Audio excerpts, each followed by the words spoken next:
we've seen a lot of Man U in a pretty short space of time. I don't know how relevant you think the 4 games last year were, but do you think you know from them and from now what you're going to get from them in the game?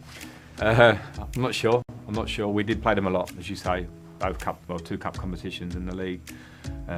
So you do start to feel you know a team better. They've got a lot of qualities. They change the way they play sometimes in their system. So it's a game you go in where you have to be ready for whatever they may be in terms of that, but focus on the individuals, focus on the team. And it's always a difficult game for us. They got a fantastic result in midweek, which will help their confidence. We've got big individuals, and we need to be ready for a tough match. We need to be ready for a tough match.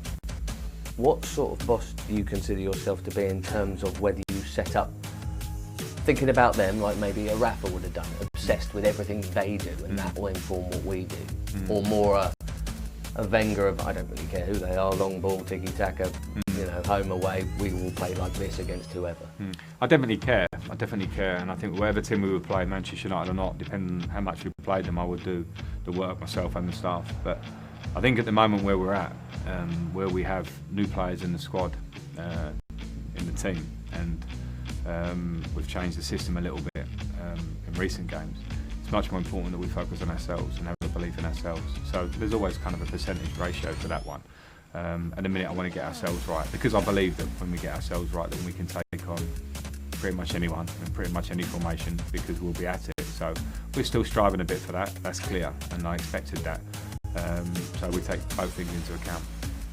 A lot of our changes are at the back, obviously, for this term. You get less rotation historically. I don't know if you feel that you have a best back 4, back 5. It seems like the new boys are in. Kurt's kind of got the shirt at the moment, and then it's just one of the 2 right backs. Different horses for courses, whether you want Cesar's experience or Reece and his brilliant crossing. Yeah, that's a tough position for me, because they both offer great things, slightly different ways, of course, and I never want the feeling of that's the back 4, that's set. We search for consistency. There's definitely a plus in that, but players need to feel that they can push themselves into the team with how they train and how they play, and there needs to be that competitive feeling for the players that are playing. We have 5 centre backs in the squad, which is clear, which is not an easy situation in a way, because I know that I'm upsetting players that I like and respect who train well, because you can't pick them all. So we have to have a spirit and a feeling in the group there that understands that. But we're searching for results first and foremost. So it's been nice to have a little bit of consistency. The clean sheets we've had recently have been nice. We want more. We want that much more. But that will come also with time, with work, with levels of concentration. And I think we saw them against Seville. So let's carry on with that. Do you think language comes into that? Cesar's played in France. Obviously, Zuma is French. Mendy, Thiago. That unit, rather than there being, I don't know, a Dane and a German and a Spaniard in goal, do you think there's anything in that? A little bit. I'm big on communication, so clearly there, if you say that, then you want people to be able to speak and understand each other, so language does help. But, when you analyse a lot of us, and I do a lot in terms of conceding, we're talking about the back 4 now, but talk about the team, but defensively a lot of things are concentration, because we work hard and we know how we want to be in different phases of the game, defending our box, higher up the pitch. But a small lapse in concentration at our level that we play every week, every game, can cost you. And that's what I enjoyed about Seville, I enjoyed it about Palace, because we didn't really give much away at all. And that's where we need to get to. And that's for us to work on, but that's also for players, and to hold those high standards of concentration.